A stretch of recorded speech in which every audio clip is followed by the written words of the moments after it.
Welcome back to So Bad It's Good. Today we have a continuation show, kind of, because I was on their podcast last week. And listen, if it hadn't have gone well, I was going to act like I was sick and that I was not going to podcast any longer, but it went really good. So they are back with us today. And I think what's cool is that I would think everybody knows them, but what you usually find out, a lot of people don't know other podcasters. So you got to actually promote and show there's great people doing great things out there. And our next two guests are an example of that. And I got to tell you, as a fellow bro, it is so nice to have other bros out there. But these bros, they even know more than me because they know sports. And that's where I completely check out, as you guys know. They have a show tomorrow that they are doing with Zach from No Filter, hashtag No Filter, who we love. They're very close to selling this show out, you guys. So if you are in the Philadelphia area or the New York area, there's only 18 tickets left. So you could still get a ticket today, potentially. And their guest lineup is insane. They got Dorinda Medley. They got Chris Bassett. I mean, it is going to be probably an amazing time. I don't even know why I said probably. It's going to be an amazing time. Anyways, by the way, likely it's going to be a great show. Unless they really screw it up. But let's say really screw it up. These guys are looking great unless they screw it. Listen, they have two of the coolest names I've ever heard in podcasting, and I'm unfortunately stuck with my name. But let's welcome the BravBros, Steele and Shooter from the BravBros podcast. Welcome, you guys. Hey, thanks for having us. Glad to be here. Ready to continue this convo. Yeah, last week was such a blast. We figured we'd do it twice. Run it back. Okay. Game two. I wanted to start with how you guys got started because, my origin story is I've always loved these shows, nerd, I don't know. Anyways, the audience knows that, but what is your origin story and how you guys came to do this show? This is a common question that we get. And I never get tired of telling it though, because it is a funny journey that we've been on to get to this point. And my journey started during the pandemic. My girlfriend at the time, she's now my wife, but oh my God! Thank God that almost went to a really bad place. My girlfriend at the time, I've since moved on. I was like, oh my God. She got kind of fed up with the whole Bravo thing. I was getting too into it, so she left. And she's like, "You need to go to sleep," and I was like, "No," it was a whole thing. But no. So my girlfriend, now wife, Dev, who she's commonly known on the podcast as, but she was diving back into the Vanderpump catalog from day one, the episode 1, season 1. And we were stuck in the house, and we lived at the time in a row home. So there was one living room, one TV, one hangout area. And in the beginning, I would try to ignore it. I was like, whatever. I'm not watching reality TV. And I just remember it was the midst of Jax and Stassi, and Jax said something off the wall. And I was like, wait, what did he just say? And then she clapped back, and I was like, Jesus Christ, you can't say that stuff on TV. And next thing I know, I'm starting to watch. And then next thing I know, she's going to the store for weekly supplies so we don't die. And I'm watching Vanderpump 3 episodes in a row before she gets home. And I'm like, hey, did you know that this? And she's like, yeah, I watched the whole show. But from there, it escalated to RHONJ and so on and so forth. Next thing I knew, I was fully into it. And then Shooter can share his story. And that's kind of how we got together. Yeah, no, honestly, I mean, mine was very similar, except I took the angry dad in the corner approach, where I was watching, I think it started with Summer House was the first one that I really liked, but the first show that I watched was Jersey. My girlfriend at the time was watching Jersey or New York, and I would watch these women argue and scream at each other, and I'm sitting in the corner this sucks. What's going on? Why are they screaming? I can't deal with this. And I must have heard Marge's voice, that shrill screech that she does. I'm like, ugh, why does anyone like this? And then the more that I got to know everybody, I would kind of approach the couch a little bit more. And then I was sitting down with some snacks. And then my girlfriend was like, well, there's another show that you might like. It's called Summer House. And I'm like, all right, cool. That one hooked me. That was, guys my age or a little older even in the Hamptons partying. And I'm like, this is awesome. And there's drama and there's drinking and they're hooking up. I'm having a blast right now. So now let me try to get back into Jersey or New York or one of those other flagship shows. And I had a hard time at first. I was still the angry dad, but I got to know them. I got to be invested in the storylines. And then before I knew it, I mean, Steele and I were talking at parties with like a group of guys and their wives in a different room. And the guys started talking about Bravo and we're like, okay. And then some random idiot goes, you guys should start a podcast. And then here we are. We actually did we ran with it. Yeah. It wasn't even one of your ladies. It was just a random guy. Our ladies had like made, comments about it, like you guys, like, joking about it, but there was somebody, it might have been our friend Flannery or George or somebody that in our circle that was like, you guys should do a podcast in jest. And then I think I texted Shooter one night because we were literally texting each other during a show. Like we're live texting our comments about the show that we're watching. I think it was RHONJ. And I was like, this shit sucks. This season blows. Like, and he texted me back. And then that's when I texted him. I was like, dude, like, let's just try it. Let's do the podcast. I think you texted me at like 7:30 in the morning one time, and I read it later, and I'm like, what the hell? All right. You're like, we're starting it. I got all the stuff. I'm going to Sam's Audio today, or Sam's Guitar Center. I went to Guitar Guitar Center, and I walked up to this guy behind the counter. I was like, hey, I need to do a podcast. And he was like, oh, okay, like podcast. And he gave like, we had this little box that was this little piece of crap that barely worked. And we learned what clipping was very quick because we kept getting feedback the whole time. I bought like $20 microphones and I used my wife's computer from like 10 years ago that hadn't been turned on in 5 years. Yep. And that's how we cut our first episode. I remember those days, but I would love if the guy at Guitar Center is like, yep, you want to start a Bravo podcast, don't you? Like, I would love if there's so many people go to Guitar Center now, just like Bravo podcast. I got it. No, but it really is that you've explained the origins of a lot of people watching Bravo to begin with. And especially, I love that because dudes actually love these shows too, even though your audience, like my audience, is primarily female. But that's why I'm saying, like, no dude should like turn their nose up at these shows because there's commonalities here and they're really just very entertaining. But I like you, Shooter, that you were like, let me try one of the flagship shows like you're a scientist or something like that. You're like, now let me add a little baking powder into this. I built up a tolerance of some sort. Yeah, I built up a little bit of a tolerance, and now let me see if this poison will still get me. And it got me, but I was hooked. But the funny thing, like with our friends and like the guys that we would talk to, or there was a very quick reaction when I told my buddies and some clients of mine that, we just started a Bravo podcast. I'm like, I love how tough dudes get. They're like, Bravo? Like, really, dude? Really? Yeah, and I'm like, really, bro? Like, you're too tough for TV? Like, are you shitting me right now? Like, who cares? I don't care who watches what. I don't care what you watch. It can be anime, cartoons, Bravo, watch what you want to watch. No one should tell you different. But the best part is as I would have these conversations with these guys, they're like, well, I do watch The Bachelor. I'm like, then you're no different, buddy. Like, get off your high horse, step down from your pedestal and shut the hell up.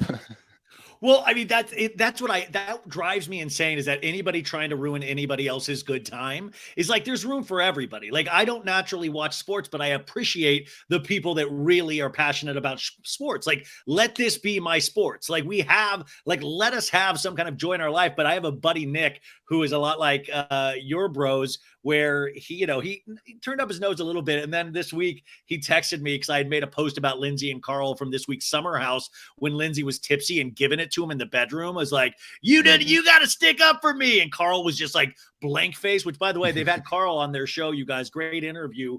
But he texted me out of nowhere with that picture and he goes, because I said, I love Lindsay and Carl. And he goes, really? You love Lindsay and Carl? You know, and like he'd been watching the show. I was like, you watch these episodes and you're texting me. He's like, come on, man. You love them. There's a lot of issues there. And I'm like, dude, exactly.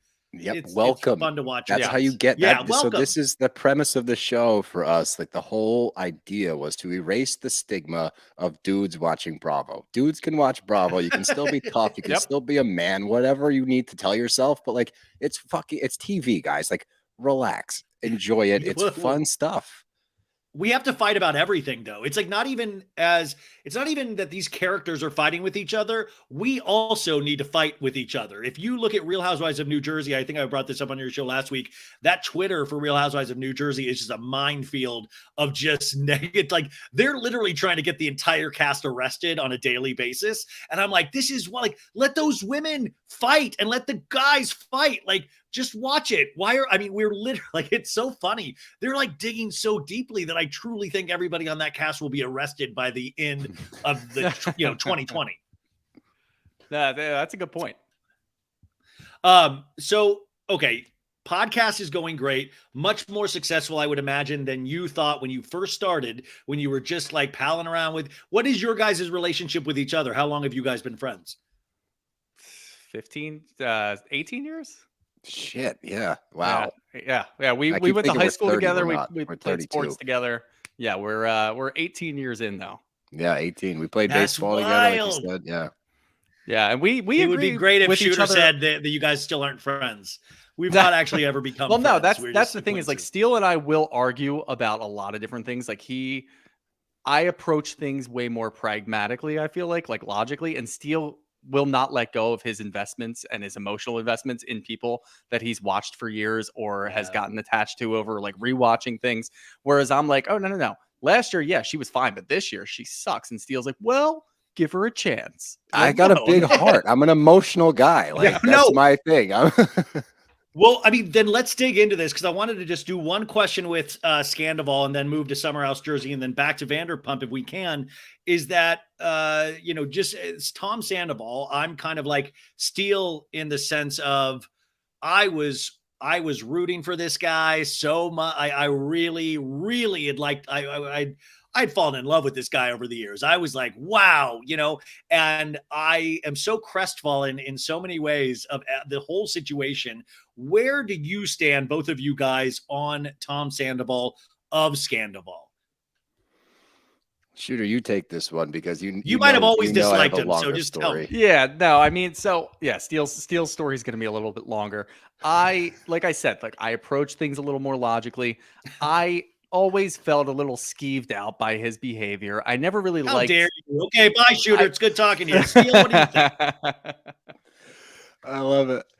No, so look, I was a Tom fan for the longest time. Like I said, Vanderpump was my day one show. That's what got me into Bravo, and I was always captivated by both Toms, not just Sandoval, but the Sandoval and Schwartz dynamic. I liked Sandoval for a lot of the reasons that you said on our show last week. I appreciate that he bought into being the weird guy, that he bought into, pursuing things that he liked to do.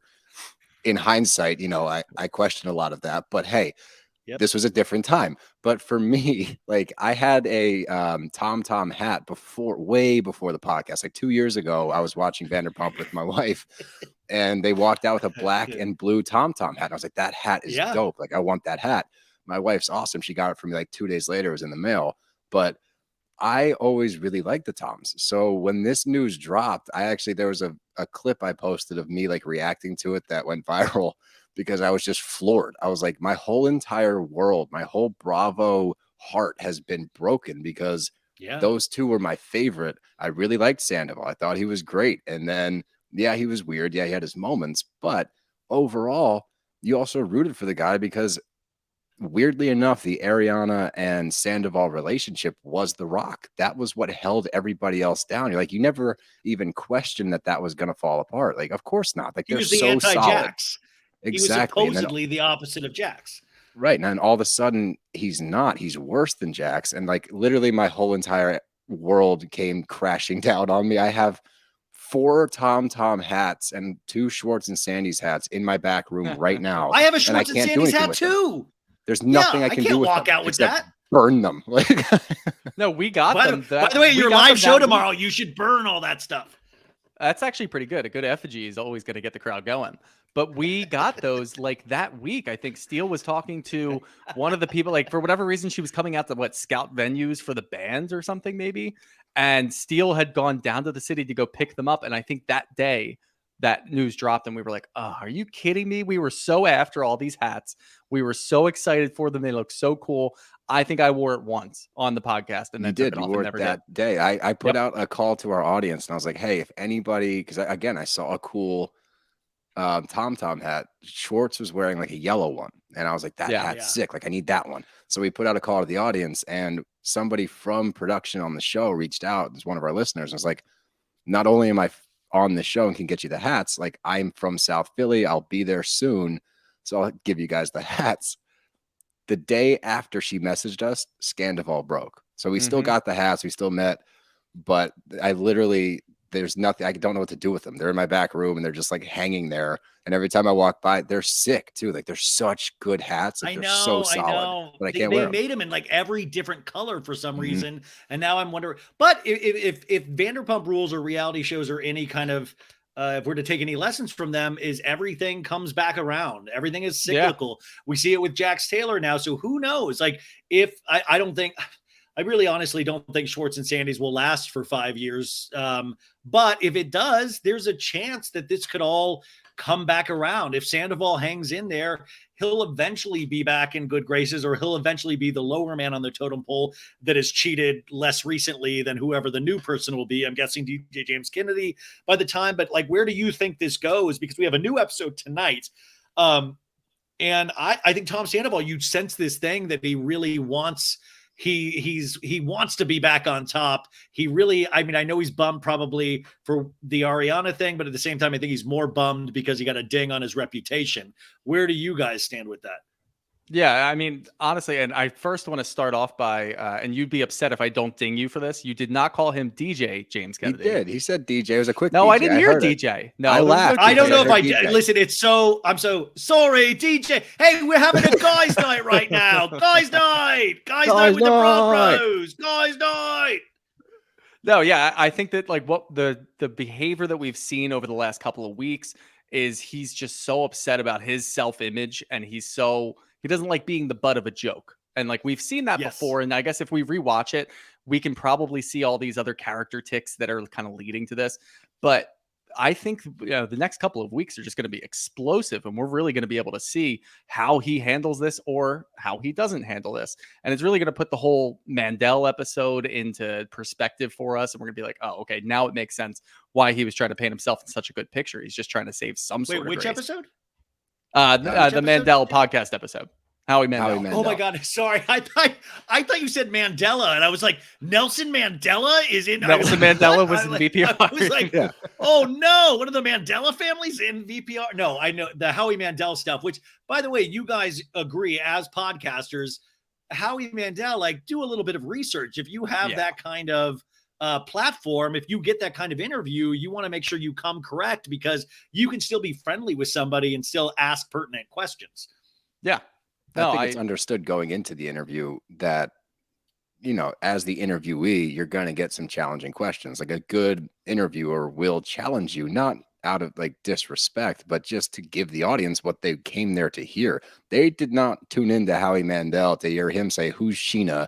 and then give Sandoval an entire platform to vindicate himself. That's not why people came. Yeah. They came to hear him answer the hard questions. We got none of those. Instead, we got a Howie Mandel that's sympathizing and empathizing with Sandoval, saying, "Look, man, I appreciate that you're here trying to grow." It's like, look, Howie, that's great, dude. Good for you. Like, this guy sucks, and he deserves to be dragged through the ringer right now because of what he's done. Until he gets past this and actually shows growth, and not via staged TMZ interviews that keep popping up out of nowhere, like, he deserves this. And you can do that from a respectful standpoint in which you're questioning him the right way, but instead he didn't do any research. He looked like an idiot, and then he defended himself looking like an idiot. I mean, Billy Bush, he defended himself. His defense is literally like, that's not what I do. I'm a human. He's a human. I can ask humans any questions. I don't need to do research. And I'm like, I don't think anybody tunes in because Howie's like the best interviewer, and how he's blindfolded and he's surprised every episode. I don't want to watch anybody like that. I mean, maybe I would do it with Stern just because I'm a Stern fan, but not Howie Mandel. So, speaking of hard questions, Shooter, who's Sheena? Who's Sheena? That's actually a really good question. Yeah, so Sheena, you mean spiritually, right? Yeah, spiritually. As men, though, this is the question that I've been trying to, because this is the funny thing, but Bravo shows or things that you're passionate about, it starts to seep in where you start to question certain behaviors that you yourself have.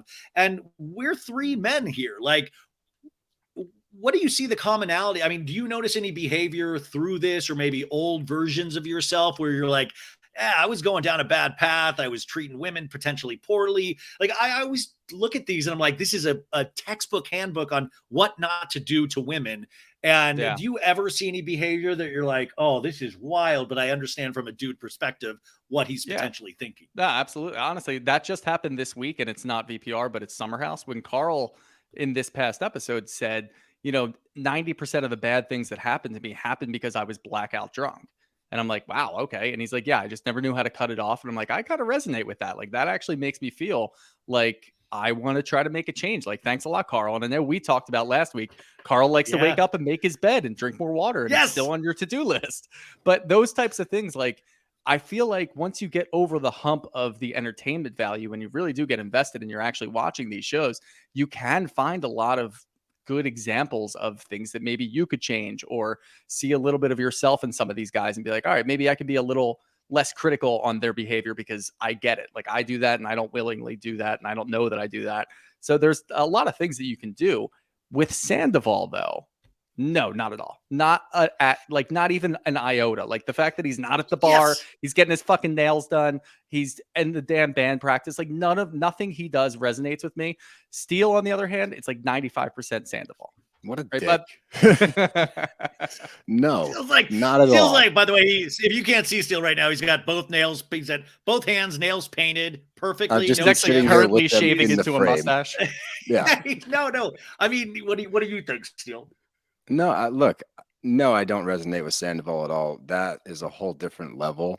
Mm-hmm. But if you look at all the relationships, I do think that, yeah, as a dude, there's definitely some moments where you're like, Jesus, like, yeah, I've been there. Or like, yeah, I've done something similar where maybe you could have been more upfront in a relationship, or maybe you were stringing somebody along a little bit, or maybe you did something that at the time was a selfish move, but you didn't really think about it too much. I think there's more of those where it's just kind of like you're looking out for yourself instead of thinking about the other person in the relationship, right? And how your actions can affect that person. I think that that's probably the bigger one for me. And it's looking back, in my teen years, it's like way back, but it's just more so having that presence of mind to take in, okay, my actions have equal and opposite reactions. So me doing this for my own self-benefit may have put her in a bad spot, or maybe I didn't think about her feelings when I was, not calling, not texting, or ghosting, or whatever the fuck. It was not a savory thing for a guy to do. So yeah, absolutely. And I think that, but you see this through all the Bravo men, or all the Vanderpump men especially, is that there seems to be this playbook they all use, and they hype themselves up as people that don't want to hurt these females, but at the same time it boils down to a certain amount of cowardice, like you kind of insinuate, is that they don't want to have those tough conversations because that's too hard for them. It's not about protecting these women, because I've noticed that in my behavior in the past of, oh, I didn't say this because I didn't want to hurt their feelings, when in reality I was just scared of saying that because I was cowardly in that moment, and I wanted potentially my own life to be easier instead of having a hard conversation myself. But these dudes are doing it in their 40s now. Yeah. Yeah. Like I think one of the biggest things, and I consider fortunate to, I went to rehab for alcohol 4.5 years ago, and I had to do some forced self-reflection where I really, for the first time in my life, actually looked inward and really kind of tried to figure out where I fell short, what my issues were. And up until that point, I was really, really good at just compartmentalizing and putting it all away. I didn't want to know what was going on.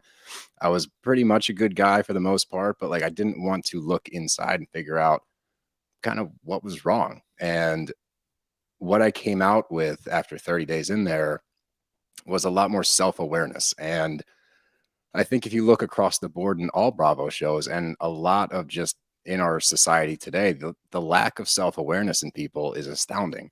And I think that that's one thing that I take away, and something that when I watch these shows, I'm able to process them differently, just because when you hear people say certain things, even the people that aren't being the villains of the season, but have done stupid shit in the past, and yet they speak from a place that they have never done anything like that. It's like the lack of self-awareness is crazy to me. And I just think that when you get to that age, when you start growing up and you start getting a little bit older, you need to be able to look back at yourself and say, you know what? from 22 to 26, I was kind of an asshole. And I learned from that. I'm better now for it. And I'm grateful for it. I'm glad I was able to kind of learn these lessons the right way so I can become the best version of myself today.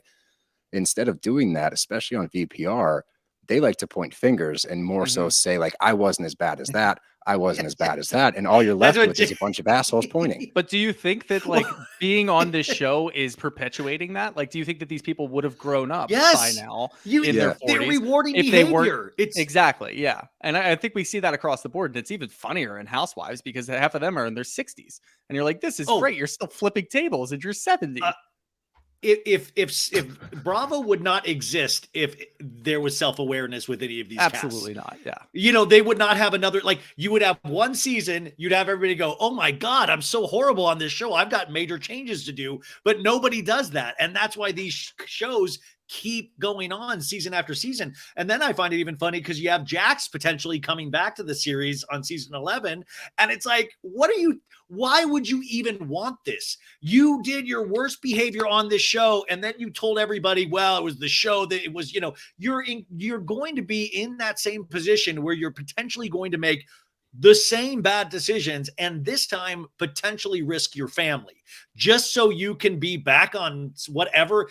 By the way, this isn't even the top. This is shows we love, but most of the people don't still even know what these shows are. I mean, so like, what are you really wanting here? It really blows me away. Yeah, no, that's a really good point. And I think that Bravo kind of teases it too. Like Bravo doing the whole, like, let's do a watch party with Jax and Brittany and let's see how this goes. And like, I guess it had really good numbers. And then immediately a week later, they're like, we're thinking about bringing Jax back next year. Like, all right, yeah, writing's on the wall. We know it's coming. Yeah, no, I really feel like they're like, but at the same time, I kind of go through that in my head of like, how do you bring them on? And I think, of course, Lala is close with Jackson Brittany. And I think Lala, for better or worse, I think she's a performative character. I think you get a very different Lala in real life than you get on Vanderpump Rules. And she wants her friends there. But I mean, I hope next season, as you look forward, that I still don't even know how they're going to do next season. Anyways, we've talked Vanderpump so much. You guys are probably tired of it. Let's move to Summer House a little bit because you were talking about this week's episode. And I will say, and you're talking about alcohol, potentially abuse or just how alcohol changes you. It is very true. When you've had a couple of drinks, I've been in that situation where I've been Carl Lane in that bed and where I've been Lindsay in that bed. Where Lindsay's just giving it to him after a couple of drinks because he didn't stand up to Danielle, and Carl is just sitting there like just still. And I put myself in there so much. I've been there. What did you guys think of that situation and Lindsay and Danielle this episode? Steele feels very strongly about Danielle this year, so I'm going to let you take that one away. So the Carl Lindsay fight, I had like Vietnam flashbacks on both. We've all been both of them, right? Yep. And like that, literally, I was sitting there watching. I was like, it's tough to watch because you flash back to those moments where you've been the asshole and you've been the person trying to be like, okay, yeah, I hear you. Let's just go to bed. Why don't we just go to bed? We'll figure this out tomorrow. But I think it's interesting to watch that play out in real time. And we actually talked to Carl about it, and he kind of foreshadowed that there's this fight between Lindsay and I, and it was alcohol fueled. But I think what I take away from that is, and just Carl overall in this episode and his conversation with Danielle last week as well, he's so mature now and so able to navigate these waters really well. And I also like that he's able to say, this is hard for my sobriety, but he handles himself so well in these situations. And I think that that's why Lindsay and Carl work as well as they do. He's able to bring kind of a level head when she kind of goes off a little bit and not hold it against her. They're able to wake up the next day and move past it because he does recognize, all right, this is because of booze. We can sit down today, have a conversation, settle it down, talk. And they're good at communicating for all intents and purposes. When you see them talk to one another, they do seem to communicate well when there's not alcohol involved. Well, yeah, but the communication Steele is literally like, you're so hot. You're babe, so hot. Yeah. Babe. Oh my God, we babe, talked about the you're the hottest. I mean, it was actually really, No, it was actually really nice to see them wake up in the morning and not do their every morning ritual of good morning, babe. Let's have a little kiss. Let's have a great day. You going on a run? Okay. I miss you. I'll see you later. How Like, much it was do really you nice love that me, Carl babe? just exactly like how much do you love me? And then we got it right back times 2 on Sunday when he comes back from the gym and he's like, I missed you the whole time. It's like, you were gone for 45 minutes, Carl. You're Please. at Barry's boot camp for 45. For the love so of settle God, down. brother. He goes, I literally thought of you while I was doing crunches. Like, I'm like, dude, when I'm doing crunches, I literally just think about dying. I don't think about anybody. I think about just death. But it is. Oh, so you wouldn't drink and do crunches like Corey was doing? Well, by the way, Corey is on Corey. I just talked to him yesterday. And he's talking about his new gyms and he's drinking and he like, you can drink at Corey's gym. He wants everybody to know. And I was like, once again, though, I don't want to mix fun and working out. Like, I don't want to like, I still can enjoy a drink now and then. And I don't want to like put working out in the mix with that at all. Like, no, I want that when I'm watching TV with a friend. Maybe after. I understand like the after, like, all right, yeah, I'll take like a shot or something after. I'll have a beer or something after. Like, it's a reward. Wait, but guys, at the I gym? am not. No, hold on, Steele. Sorry, please, wait, for the love of God, shut up. I am not going to rip a flip cup shot of beer and go do a lap around a pool and then do 10 crunches and then get back up and do it again. Wait, that's guys, ridiculous. What? No one's doing that. That's not how these gyms work with the bars in them. They are there for the post-workout. We're ripped. We know how gyms work. Yeah, Are you kidding me? We know how fitness works. You're right. You're right. My bad. Carry on. Well, in my head, they're doing shots every sit-up. So that's how it works. But I will say, I think they have a very real relationship, Lindsay and Carl. And that's why it really pains me to see, because all relationships have those kind of fights, but it would pain me to see with the night vision camera because Lindsay even brought up, oh, I don't get a birthday. I don't get a birthday before. I don't get a birthday after. And that was the anniversary of Carl's brother who passed away. And you're just oh, dude, not even through them. But it was because you knew the Bravo audience was going to realize, a lot of them realized that immediately. And I put a meme up about it, and the comments underneath it were like, she's disgusting. And I'm like, God, it's not so black and white. Like she had booze. She said the wrong thing. I know she is head over heels for Carl. And she said the stupidest thing ever. Well, I think you said it best. Like, everybody can picture a time that they were one person or the other. Like, everybody's been the Lindsay in the situation. Everybody's been the Carl in the situation. So the idea that people are commenting like, oh, she's so disgusting. Like, I feel like Bravo audiences have a really hard time removing themselves or not removing themselves from a situation. Like, they only see things in black and white. And it gets really tiring sometimes that it's really nice when people comment on us and they're like, yeah, I'm starting to think like you guys do. And we're like, nice, we're converting another person. But also, I also encourage everybody, like, but have your own opinions. You know what I'm saying? Yeah. Like, what I love about this is if you have a thought out opinion, have that, like I'm all for having your own opinion, but it just but all three of us, we usually do have the correct opinion.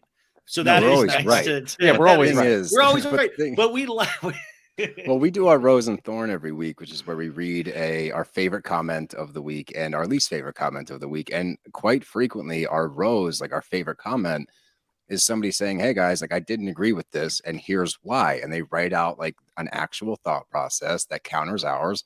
It's not aggressive. And it's just like, just food for thought. And we appreciate that. If you can come to us with evidence and your argument and like present it the right way, we love that. We want to hear it. We will talk to you about it. It's the people that come in so hot, like you guys are idiots because you're men and you don't understand because you're. But we are also assholes, and we did name the thorn aspect of the Rose and Thorn after somebody who negged us. Someone said like, "I hate the Rose and Thorn segment. It's so self-gratuitous or whatever, or self-indulgent and gratuitous."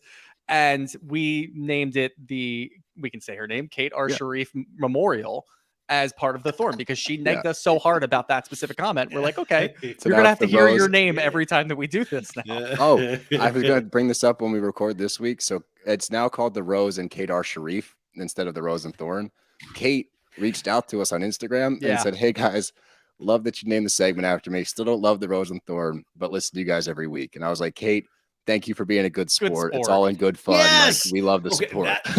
I will say that is like the coolest thing. The listener stuff is it like I would say 98, 99% are amazing. Like I'm so lucky to have such a well thought out audience, and they even know when I'm being silly because that's what I like to be. I can make points, but I like to be silly, have a laugh, all of this stuff. And they're so good with that. But there is that 1%. There is that 1% that is wild that will just like come at you with like a 3-page email all of a sudden. And then what's so interesting doing this multiple years is that you'll come back a couple of years later and they're still listening. And I'm like, you said you hated me and I'm vile, and you're still listening. What is that sometimes will blow me away. Have you had, besides the Rose and Thorn thing, some very interesting audience interactions or fan interactions in your first year of doing this? Yeah, no, we get a lot of them. I really love the ones that review us and they give us 5 stars, but they tell us that we're wrong. And I'm like, you know what? I like that because they know that we're going to read it. And if they do listen every week, they know that we hone in on those reviews for, some segments. And they gave us 5 stars. Love that. And they told us that we're wrong. And we're okay with that. That's the bottom line is we're not going to scream at a wall the entire time and just be like, no, we're right. If you tell us that we're wrong, we'll discuss it and then maybe change our minds. Like, I feel like it's a very fluid thing that we have going on with our fans right now. As it should and be. They need to understand that. Yeah. Like we listen to all of our fans. If you give us like a really good comment, we're going to be able to like interact with you. And we love doing that. And we love bringing it up on the show. It's so much fun. But even you have Chris Bassett at the show tonight, and Candace was somebody that I have changed completely on in terms of Potomac. When I had started watching Potomac and even getting into that season with Monique, I was aggressively against Candace. I just thought the way she had handled certain situations, I just did not like it.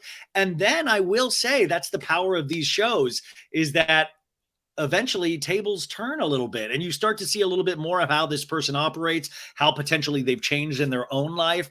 And I started becoming a Candace stan, even watching her on Girls Trip this past season. And then I had this moment at BravoCon. It was like Sunday night. There was a couple of us in the up top bar and Chris and Candace were sitting there and they weren't around anybody. It was just them. And they had both had their feet kicked up and they were like holding each other. And I was like, oh, damn, this is heartwarming. I mean, like, this is a really like, and it was in the midst of like Chris just getting like shitted on because of like this past season of Potomac. And I was like, it rang so true to me just watching them in that moment where he like kissed her on the forehead and she was leaning into him. And I just thought it was like such this sweet, heartwarming moment.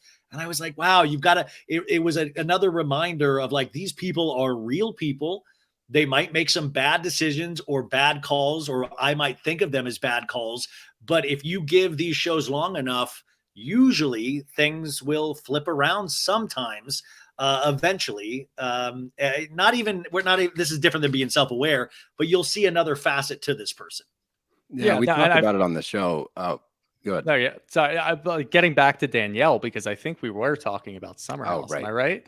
I don't remember anymore. Nope, shooter. Nope. We're talking about Potomac. No, Danielle. Danielle, honestly, like we love Danielle. Like Danielle was awesome for the last couple of years. Like she was as part of like the 3 best friends. And then now we're just so firmly against her. And we even try to like really put ourselves in her shoes and be like, all right, like we know that she's broken up with Robert since then. We know that her relationship was really tough and she might be projecting. And we're trying to give her as much grace as possible because we've loved her for seasons and seasons that now we're just like, dude, like we can't do this anymore. People are getting mad at us because we're just trying to figure out a way to make you look like a good person. And you keep pushing it back down every week. And it gets really tough too, especially when you get invested in people that are on TV. But don't you have, what I think about it is too, is that I'm right there with you guys. I thought, Danny, we talked about this last week a little bit of just, I thought, what a cool friend to have. Amazing. Just cheered you on. Just a big, a fan of her friends. And I love that. But like, then the concept I always go to is that we all have bad seasons of our life.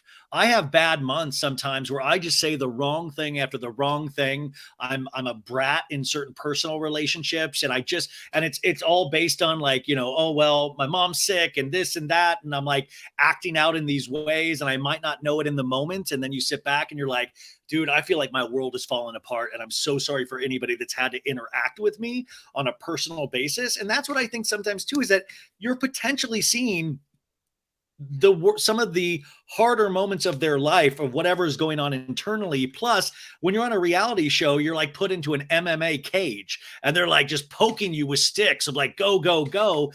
And so maybe, in the word of, like you said, have a little grace and like a little empathy, that potentially this is just a really tough time and she might not even be aware of it until later.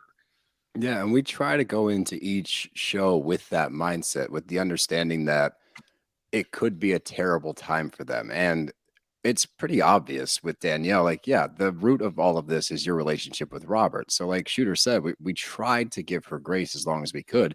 And even so, like watching the show, this doesn't damn her to being like a terrible person overall. Like, she might just be having a really difficult time. It's just, as podcasters and commentators on these shows, we have to call it like we see it. Yeah, so, Yep.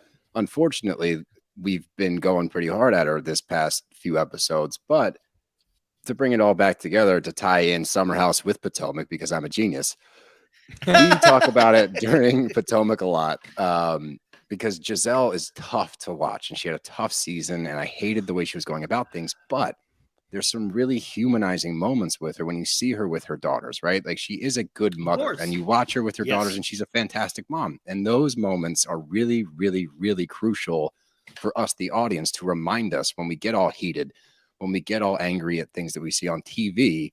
Like, these are people, they have real problems, they have real lives. We might not be seeing all of them, and you do need to approach 99% of these situations with a little bit of grace.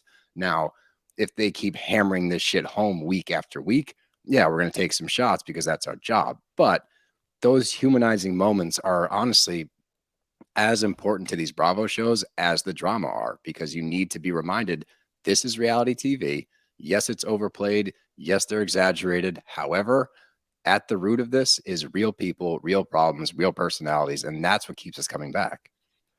Yeah, but it's okay, though. We can all agree that we can fully hate Jax and Sandoval, though, right? 100%. That's why I said 99%. I said 99. Yeah, I just want to make sure. 1%. So, yeah, we're okay on that one. But everybody else, we have to remember that they're people. Also, in terms of Summer House, I thought this was actually the past two episodes, because of Corey and stuff like that. I feel like that's a good bridge into having those tough conversations, but also being able to show the levity that Summer House always has. You know, you need that kind of person that will get everybody, let's party, let's do this.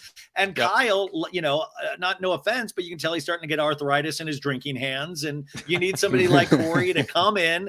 And I think, you know, he might be the right place at the right time guy for Summer House. Like, he comes in and all of a sudden it feels like a breath of fresh air. Yeah, I mean, it really has been a breath of fresh air. And I'm so happy that he made the transition from Winter House, which I feel like is just, it doesn't do anything for me. Winter House has just been like kind of a castaway. I end up watching like the second episode. I really liked Corey, and then it dies off. And I'm like, all right, whatever, I don't care. Him coming over and being able to pick that is like one of the smarter things that Bravo's been able to do. And obviously it's organic because he's friends with Craig. But yeah, him being able to show up in what looks like a dead franchise and be like, all right, let's just pick him and we'll bring him over to maybe a floundering franchise in Summer House, and let's get him to kickstart the party. And it seems like he was only going to be here for a weekend. Then obviously he has the relationship with Sam that's still going on. And now all of a sudden he's here every week. And we're like, great, this is awesome. Let's keep it going. Chris is coming to his own since Corey's been there. What's that? Chris, yeah. But no, I was like, but like, is this like sports teams when they're trading people, like trading to another team and stuff like that? And we picked this sort of like up, and Winter House is like the minor league, and they just picked him up and put him in the All-Star team. He got called up to the big leagues. Yeah, like that's what we want. And I feel like somebody like Corey can raise everybody else's performances. Like, we weren't getting a lot, and we still don't get anything out of like Maya and whatever. And like, we know what Paige is, but dude, Chris, Maya, where did Maya go? She like all this she's back next week, I guess, but she's been gone for like 2 weeks. She got the Alex treatment. She's getting the Alex treatment. But back next week to do what? I like Maya so much last season, and now I'm kind of like, did you just give up in certain area? Like, I don't even know. Like, I think she got into a relationship and didn't care anymore. They broke up. But they broke. Well, like, I don't even think this season they're still like. Well, you know, her and Sierra have a podcast now. Yeah, we saw that. Yeah. Or I saw that. Yeah. I did not see Yeah. that. So I think that she's getting the Alex treatment. I do think they're kind of like pushing her out. And maybe with Corey coming in and taking center stage the way he has, they're just like, we don't need Maya here because she's kind of just mirroring what Danielle's doing. She's kind of following along with Paige. Like she's just kind of along for the ride. She hasn't really brought anything organic except for calling Sam out for talking too much, which I thought was horrible. Which she didn't even try to do on air. Horrible. Right. She tried to do it behind a closed door. So we're getting more of Maya in a way that she's actively trying to be off camera for than we are when she's trying to be on camera. Yes. Hey, who's that That's a sheet really in bad the background sign. with the eyes cut out? Like she's painted like the wallpaper and she like comes out, you know, she like just comes out and says a word and then fade off. What do you guys think of the concept I don't understand on Summer House where it seems like they don't like when I worked at the movie theater over the summers when I was a kid, if I had to take off a day, I had to get somebody to cover my shift. Why are they letting people not show up on the weekends? It's like, they're like, Paige isn't here this week. And like, everybody has weddings. I'm like, don't go. If you have a show where you're getting paid, you're going to skip the wedding. Like who's running the Summer House? I've never understood with all of the shows when they can decide to take time off and not take time off. I do think that Summer House is a blaringly obvious example of it because there's only so many weekends in the summer. So if you miss a weekend, you're missing 1 or 2 episodes of the show. So I don't understand why they don't show up. You would think that for their brand and for their companies and whatever they're trying to push out there, they'd want to be on the show. So that's never made sense to me. Although we did get a really big moment when Carl and Lindsay left and went to that wedding. We got Kyle yelling at the dinner table about Carl's past. So there might be something there where Bravo is like, you know what? Sometimes like it's better to, especially somebody like Carl and Lindsay, where it was the focal point in the beginning of the season, and we got so much of it that it's like, all right, maybe we let them go to that wedding. They cleared it with us. Let them go, and we'll see what happens. And that happens. So Bravo's probably like, okay, maybe we could do this a little more often. But somebody like Maya, who's, you know, C tier on this show on the cast, and she's relatively new still, she has to show up every weekend. You can't take a weekend off. Like Chris is there every weekend, I think, right? He hasn't missed one. I don't think he wants to miss one. I don't Chris think is he wants to finally either, coming into his zone. Exactly. I love Chris, dude. He's the comic relief I never knew I needed. Yeah. Well, I mean, he's the comic relief in the sense of if you like dad jokes, you'll like Chris. He's a walking dad joke. Love a good dad joke. That is what he is. And so I think he's funny in that way of like, I think about 1/3 of his jokes go over, but it's not going to stop him from continually doing them. And I think that's what makes a good dad joker. But I think that this season in particular, you need that because the Danielle of it all is so overbearing. I'm so sick of every single argument that she has with Lindsay. Lindsay poses a pretty good point to her. And instead of acknowledging it, she moves on to a different topic. She's like, you said one time 2 days ago that it was weird that we're dating and now you're all for it. And she changed the subject. It's like, no, answer, respond. And instead what she does is she throws a fit, gets up, starts crying and goes to Paige and Sierra and paints this picture of what happened in a totally different light because she knows that Paige and Sierra are going to go, oh, Lindsay's the worst. And it's just bullshit because she's not doing anything wrong. That's the hard part about watching this too, is the glee in which the other cast members, the happiness they get when they realize somebody doesn't like Lindsay and they're fighting. Like, you know, Kyle can barely hide his boner at some point. Like, he's like, you could just tell they're all excited when Lindsay is getting like shit on and they're all just like, oh my God, oh my God. And I get that that's exciting, but I always have that theory of you can win the show, but you can lose the audience. Like, so everybody thinks in that moment that they're winning. Like Paige thinks she's winning. Sierra thinks she's like, they're winning, but the audience is kind of turning against them because it's so much and so uneven that it feels like a bully situation in certain ways. Yeah, I mean, honestly, like I liked that at least Kyle sat there with Danielle and Carl afterwards and discussed it with her. Like, he was like, I'm just going to play devil's advocate here. I'm just going to tell you what she's thinking what I think that she thinks. And he was right. Everything that he said was true. Danielle, it doesn't take away from the fact that she's carrying on like a child. Like the whole screaming in the pillow thing was one of the worst things that I've seen on Bravo. Weird. It's one of the worst things I've seen on TV. On TV, like I've seen some really bad things on TV, and that might take the cake because it's the most over dramatic. I didn't know people actually did that. Like until I saw that, I was like, I thought that was like in a comic book. Well, what I will say though, that was at the very end of like last week's episode. And then this week it picked up right at that moment. And I will say they were able to recover in that conversation where I thought if I was Carl, I would have been like, F this. You screamed into a pillow, but they continued to have a conversation and they left not in a huff with each other, which then spurred Lindsay to be upset at Carl because Carl still was not upset at Danielle, which was very interesting. But that pillow moment was such a weird, off-putting reaction to that I don't think anybody liked that at all. Moving. Oh, by the way, and also just news for you guys. I don't know if you heard, but Danielle is not going to have a great week next week either because she sets fire to the summer house. She burns it down. Like on fire? Yeah, with everybody sleeping inside. No, I'm joking. I'm joking. Wouldn't it be great? Steele got so excited. Yeah. Steele's like, what? He goes on fire? like flames? Like, all right, I'm in. She just went back up in my book. She big arsonist here. Big arsonist. People don't know that about me. Okay, on to Jersey, which I don't know why, but this past week's episode where they're in Ireland. And what did you guys think? And what have you thought of Jersey so far this season? It's kind of slowing down. It's getting kind of boring, honestly. If they give us a little bit of new material, maybe there might be something there, but I don't know. Aside from, honestly, the scene where the guys are all high and they're, Joey's getting forced to smoke, the rest of the episode was just like, okay, like whatever. It's not really a whole lot. I wanted a little bit more. I need Danielle to actually stand her ground and not go running off and crying into a bathroom. I need her to actually continue, or she's never going to get any respect. She did, but she still went to a bathroom and started crying. So it's like, it's just tough. She started so strong and she's like petered out throughout the season. And now Fuda's like going up in my book where I'm like, I think she went down this week. No, I thought Fuda's still going up. Yeah. Because here's why. I think she's still going up. I think objectively speaking, like she's playing the game the right way. She's saying the right things at the right time. To me, it seems so forced that I'm not buying it. You think she's starting to sound like Marge? Yeah, she's literally Marge's like little minion where she knows what to say to get Marge to be like, oh yeah, good call, Rachel. So she just says that in those moments. She can't even step back enough.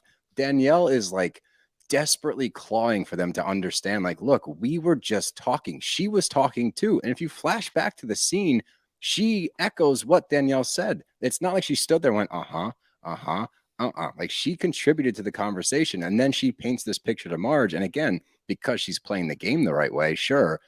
But in this moment, first of all, no one cares anymore. Like, this is such a moot point. Like, who gives a shit what she said? You've been called way worse. Yeah, the audience too. Like, no one cares. Marge has done way worse things to people. Danielle saying that is like the bottom of the barrel of bad stuff that's happened amongst this group. So why are we so focused on this? And I think, again, it's because it's the newcomers and they want to just see them feud. But for me, I think food is going down because I don't buy it. It's not real. It's clearly her just trying to appease Marge. And what I like about Danielle, if she can figure out how to play the game a little bit better, there's a genuineness to her that I kind of gravitate towards. I like people that don't seem so fake. That's why I don't like Marge. It's clearly all for the show, and she does it very, very well. And she's a key component. I'm not saying that she's not, but I like the people that actually let their guard down a little bit. Like Danielle does that. So if she can figure out how to play the game, I still think that she can overtake Fuda in the charts here, in the power rankings, if you will. But for me, I don't like Fuda. She's lost it. I don't like it. Shooter, why do we have the correct opinion about this? So this is why Steele's wrong. I think that Fuda has just been super consistent, whereas we're seeing Danielle just kind of spray all over the place. Like sometimes she shows up, sometimes she doesn't. Whereas Fuda has been slowly rising up, and she seems more and more comfortable every week, to the point where I even said, like, damn, that's something Marge would say. And Marge was like, fuck yeah, that's something I would say. But I'm like, all right, so like I know it's not fun. I'm not saying it's fun. I'm just saying she's doing better. But for the overall health of the show, it's nice to see that both of these newcomers have some life in them. The only thing that surprised me about Danielle, though, is she's cried the last 2 episodes. And for somebody that came on that strong, I'm like, oh my God, are you actually getting rattled? Like, you came on so strong, don't get rattled. Like, hang in there. You got the higher ground here, not with Fuda, but just in terms of the show. And like, you both are great. I just don't want it to get like shackled down by Teresa, Melissa, Joey nonsense, but it gives me hope for the overall franchise of Jersey that these newcomers, like, it's like nice to like both of these ladies. And I just don't want them to have to take sides and to get their opinion on this, because I feel like Jen Aiden, you know, her character goes by the way of the dodo bird because of her ties to Teresa. You can't really appreciate how good of a character she is because of Teresa. And I think that's the route that Fuda's going. That's my point. I think she's going the route of Jen Aiden to Teresa. She is to Marge. And I think that that's why I don't love what I'm seeing out of her. I totally agree. For the show, it's great. For the show, her and Danielle having this argument is fantastic because it's new life. It's new blood. I want to see that. So I do appreciate what it does overall. I just don't want it to become another Jen Aiden scenario, which now we just have another mouthpiece for Marge to kind of spew her bullshit. I want some new stuff to come in here. I don't think that we're going to get that. And I think that there was an indicator in this episode when they're at the farm and Danielle starts to cry. Rachel offers a little bit of an olive branch and she goes, do you want to go take a walk? No, you cannot see. If Teresa was freaking out, you would never see Marge look over at Teresa and be like, would you like to go take a walk with me? That's not going to happen. So Rachel is, maybe she's playing both sides, which is fine. She can do that. But maybe she offered a little bit of an olive branch. And you could even say that Danielle turned her down. Like, she's got a little bit going on. Here's the thing. And this is also why I think Danielle has kind of shattered in these moments. She didn't get any training wheels. Like, she came on the show and something that seems to be the biggest issue in her life is her relationship with her brother. Not only is she watching it play out in real time via Teresa and Joe, it's now being thrown at her from all different directions. They're at the table. Marge says a horrible thing. You're never going to mend that relationship because you can't, because it's your fault, because you can't forgive. You can forgive, but you can't forget. So your relationship with your brother will never be okay. And it's your fault. That is terrible. That's a terrible thing to say. And yet that's okay. Like, just because it's Marge, like, no, that's bullshit. And that's why I'm not. Well, I also don't want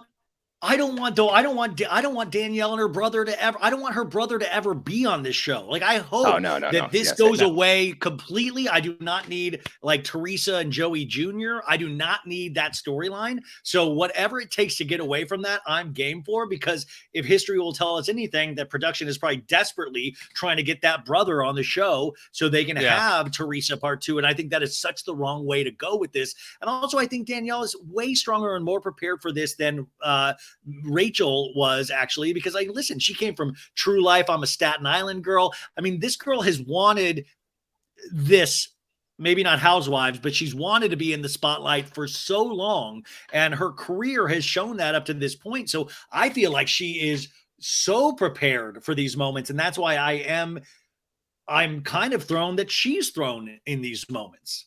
Counterpoint. What? Fuda's Twitter handle was like Bravo chick 143 something. Like, she's been a fan of the show forever. Watched.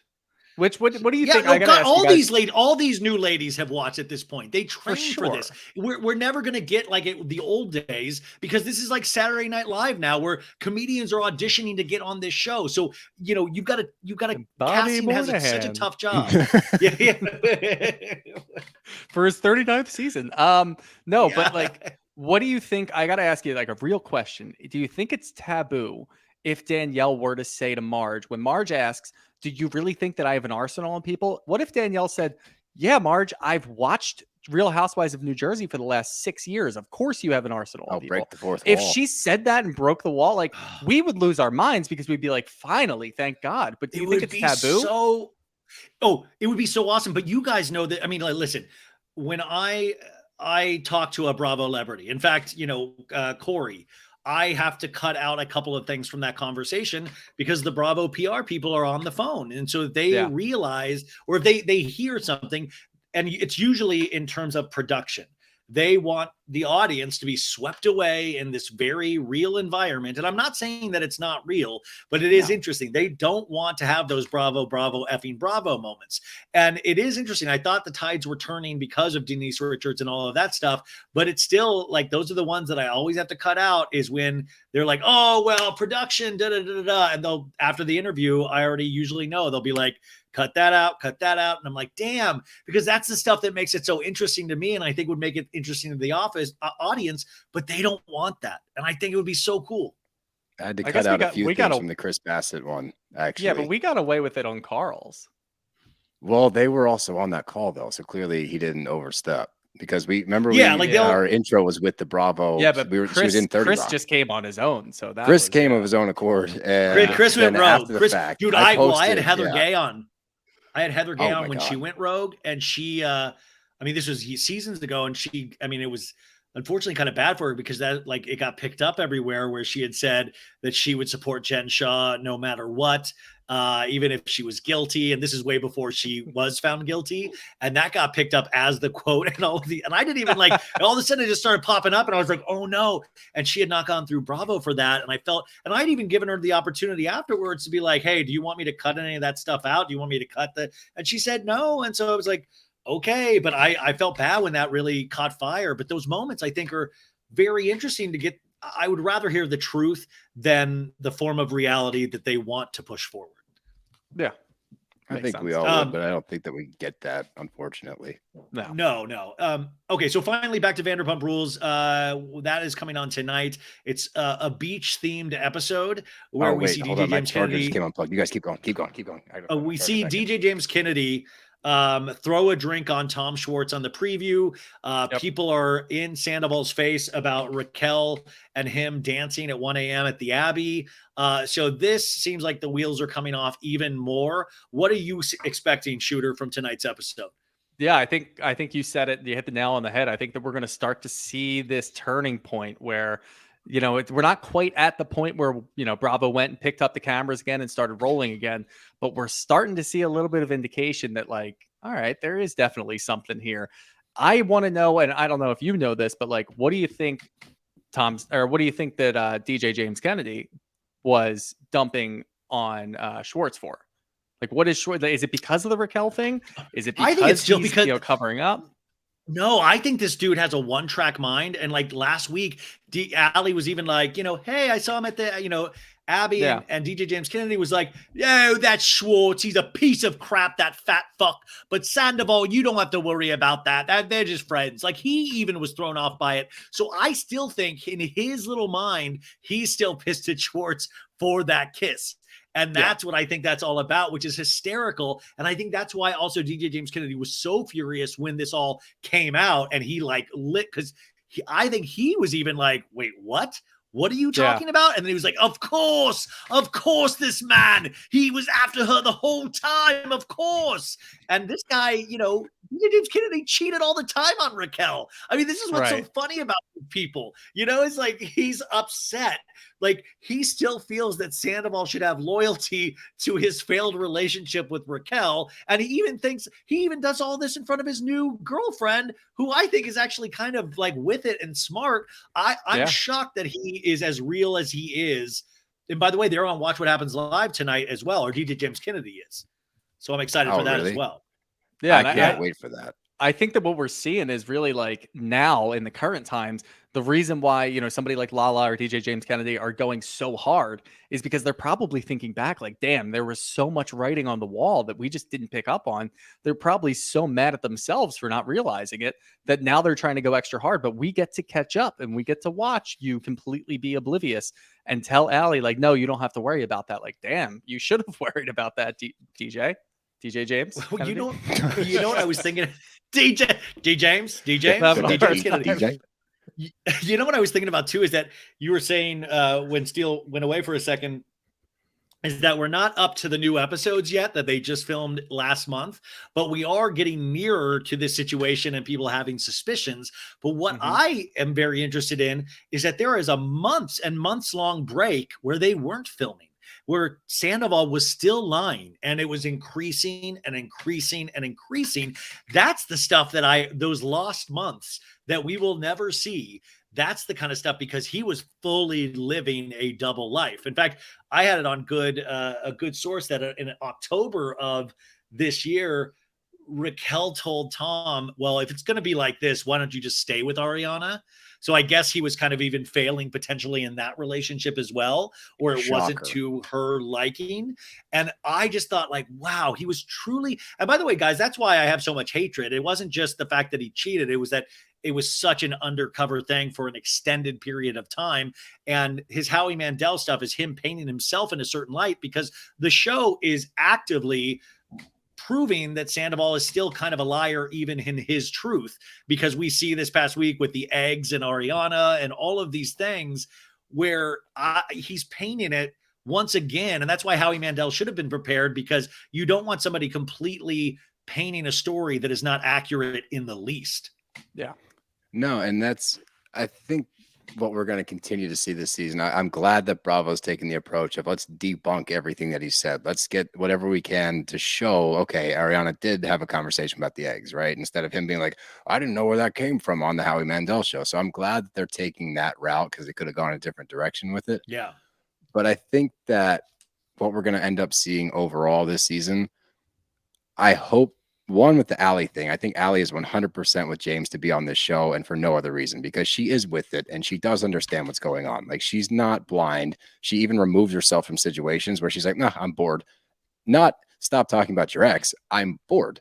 Like, that's a weird way to phrase it. And then you go and talk to Lala, who knows what the dynamic is between her and James. It's always kind of weird. But what I want to see for the remainder of this season, and what I think the audience really wants to see, is let's really get the moments that Sandoval kind of slipped up, right? And then let's see the people's reaction, because the hindsight train is getting crazy. Everybody knew, right? Everyone knew, oh, I saw something here. I saw something there. The open secret, yeah.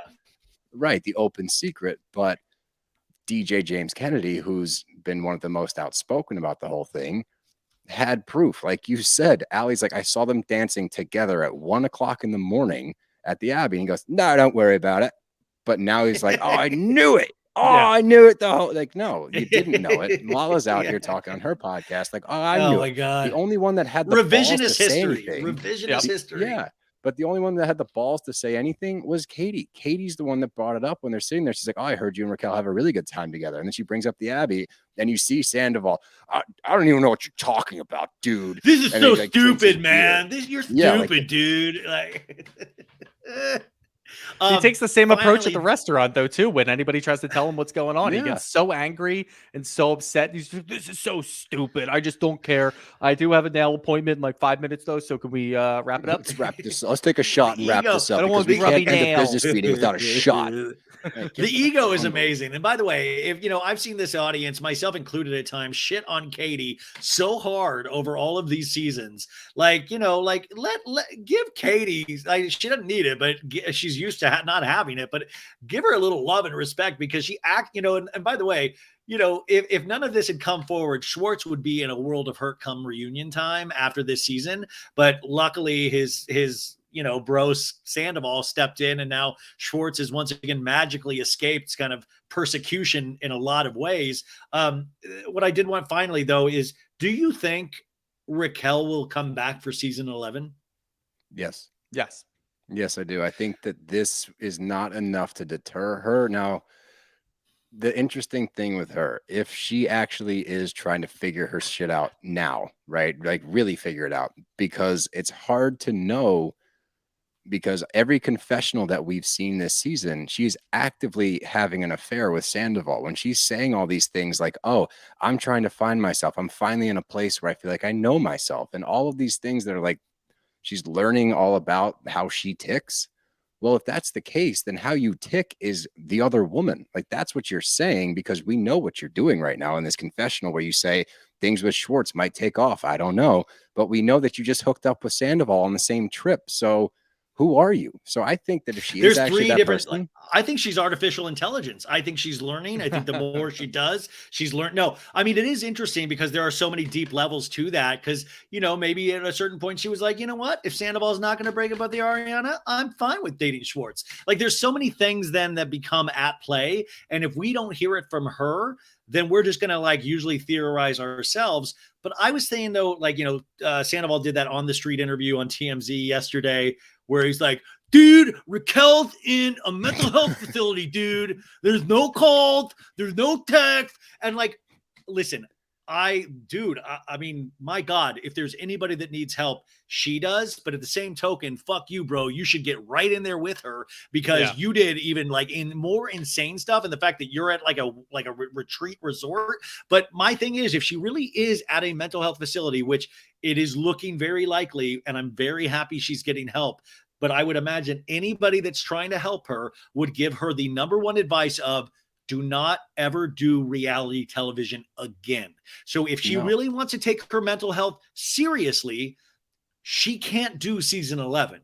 And I know that might be hard for people to hear. And if she does do season 11, listen, I don't even think Tom Sandoval should do season 11, but he's so deep in with the devil at this point, you know he's going to do it. But I have doubts on Raquel signing up for this. I really do, especially if her family's as strong as people say they are. Like, I don't know. She's 28 years old, but I'm very curious if I still have a little bit of doubt if she's going to sign up or not.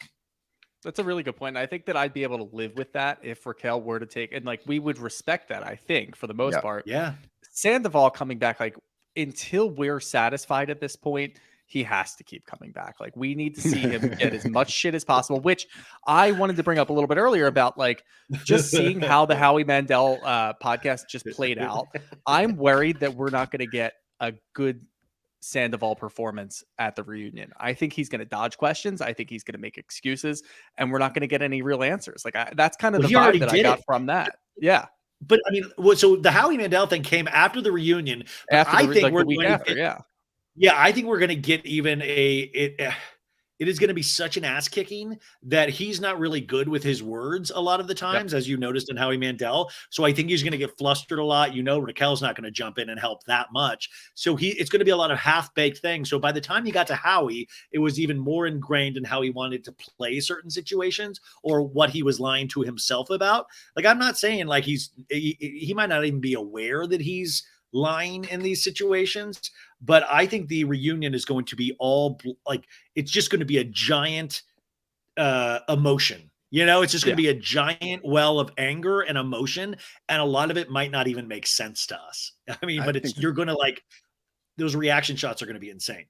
Yeah. And I think you're right. I think that it's going to be tumultuous. I don't know if anything's going to get accomplished. It might just be screaming from both sides of the couches, but I think that we do get Tom guaranteed next year simply because this dude has the gall to post on his Instagram stories that he's on this healing journey that he seems to think we give a shit as an audience. It's like, dude, turn the phone off. Stop acting like you're not the hero.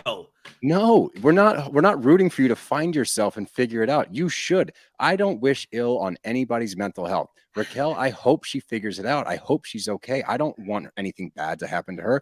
I don't want anything bad to happen to Sandoval. Like, hopefully you guys can look inward and come to peace with yourself and grow the fuck up. But I don't need to see you go on this spiritual journey in Arizona where you're doing cliff climbing, where you take an angled picture so that your arm's popping because you look like a dickhead. Well, I mean, Shooter, you didn't look at him hitting a bullseye with that arrow and go, you know what? I'm going to forgive Tom. That was a pretty nice shot with the arrow. Like, he's a lot more athletic than I gave him credit for. What are you talking about? He held the arrow like a child. He's like, he's smiling at the camera. He's like making necklaces with Kyle. It is so wild to me that like he just doesn't have the ability to lay low. He doesn't have the ability to let us forget and move on. And I think that is the interesting thing, that he will kicking up dust. And then on top of it, you have the circus around them where everybody is making money off of this. All of their friends, which I know everybody is really friends, but there's a money component in it for everybody in this. So that's really, really hard. And by the way, don't feel too bad for Sandoval because, like I mentioned, he is not under contract for this reality show. So he can ask for more money, and you know he will. So do not feel bad because that guy will be making a decent salary for season 11. I don't think anyone feels bad for him. I don't think you have to preface it. Yeah, not at all. Well, I mean, you do get that little small contingent of like, come on, guys, enough's enough. And I'm like, really? No. Enough's enough? I'm going to do this for 9 months, the same amount of time that he cheated on Ariana with, and then I'll let it go. But until then, he kept lying and lying and lying and lying, and he's continuing to do that, period. He announced himself as the Scandival at a Tom Sandoval in the Most Extra show. Like, that's how he brought himself on stage. This guy doesn't give a shit about people. He's a narcissist. That's how you guys need to announce yourself tomorrow at your live show in Philly, which there are 18 tickets left. So you guys do a couple. I mean, I'm sure there's a good crossover audience already here, and you got Zach will be. I mean, it's just a really great lineup. You got good guests, all of this stuff. But even if you can't make it you can listen to their show every week. It's BravBros podcast. Hit subscribe on Apple Podcasts or Spotify. And I know you guys are tired of me asking you to do this, but go rate them 5 stars immediately. Like it is very rare that you have, especially men, speak in correct English, sentence structure, opinions, all of these things. And I think these guys do all of it amazingly well. And you want to support people that are doing amazing things and really taking this material and putting sometimes a fresh spin on it that we really enjoy. And we want that to keep being around for a long time to come. So Shooter and Steel, is there any other way that we can support you? Just make sure we subscribe on YouTube.